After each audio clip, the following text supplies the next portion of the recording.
Taylor Swift donates large sum of money to mom of 5 who lost her husband to COVID.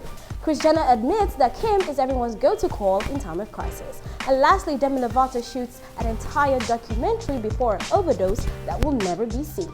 Hi everyone, welcome to CBJ's Buwati News Room. Let's get down right to it.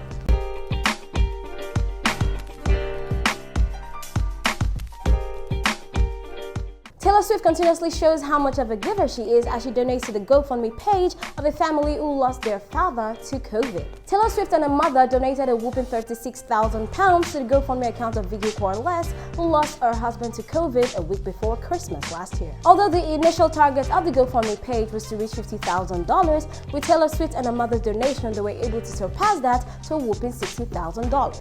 Vicky's husband, Theodore's Ray Corless, who is age 48, had been rushed to the hospital for having difficulty in breathing, but unfortunately she was not allowed to accompany him, only for her to hear later that he had succumbed to the virus and passed away. Daquanda Smith, who happened to be a friend of the family and the one who set up the GoFundMe page on their behalf, said the death of the father will forever be felt on the Corless team. And yes, he is right. For anyone who has actually lost someone, whether it's a friend, a brother, a sister, a family, they can understand how much that void takes time to heal. But like they say, time heals all wounds and heals. This is not the first time that a Grammy Award winner will be showing her generosity, as she had earlier given $3,000 each to some of her fans who had complained of financial constraints on social media. I think one thing that this pandemic period is teaching everyone is that some people might not have it as easy as you, and some people have it even more difficult than others. So in whatever way you're able to show your love, your care, or just being friendly or whatsoever, please do it. It will go a really long way.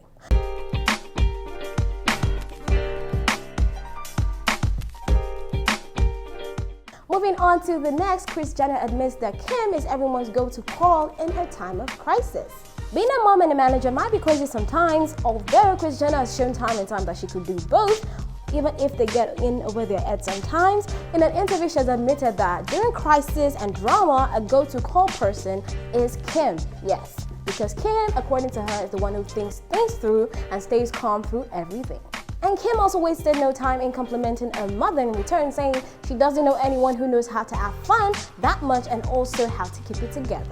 She admitted that although their mom was quite strict on some things, she also let them have fun and taught them a lot about work ethic. Now, Kim admits that a mom being a manager could be tough sometimes as the lines get blurred. When you need the mom, the manager is around, and when you need the manager, the mom's around, so it could get crazy at times. Well, but I will say Kris did an amazing job, because first off, having 6 kids who have their own lives, and I mean, yes, they're successful lives and whatever, but she's been a manager to most of them and is able to, work all through that and try to be a mom to them at the same time. I think it's worthy of applause. I'm just saying. Kris expressed her gratitude to the show, although it's in its final season, saying it gives them time to appreciate being together as a family and the time they've spent so far. So yes, even if I was the one on the show, I'd be appreciative too. I mean, come on.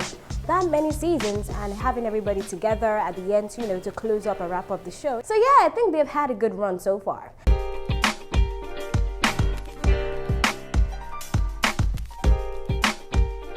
And lastly, Demi Lovato shot an entire documentary before overdose that will never be seen.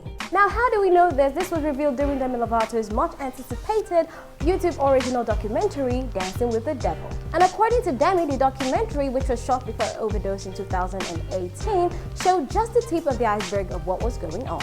According to a former choreographer and creative director, Demi Lovato, the tour in which the documentary was filmed was emotionally miserable. What followed after the tour was quite shocking to the world, as the singer was found unconscious from an heroin overdose on July 24, 2018. In the YouTube documentary series, Dancing with the Devil, a friend shockingly stated that she was supposed to be 100% dead when she was found unconscious, as she had so many things in her system. Demi admitted that she was trying to suppress her inner feelings, which led to quite the addictive habits. She also revealed that she had been 6 years sober before a 3-month downward spiral, which led her to binging on drugs and a couple of other things that she'd never even tried before, including meth. And yes, I am part of those people that were shocked, because she had just gotten a new album, Confident out. She was going on tour, she was working on her body and everything. She had so much positivity around her. So when that happened, I was like, okay, where did it all go wrong? And it seems she's burying all of that in this documentary of Dancing with the Devil, which is on YouTube. So yes, she did reveal some of the things that led to her falling off the wagon in such a spectacular fashion. But I'm just glad that she's getting everything everything together right now, and she's just finding herself again and whatnot.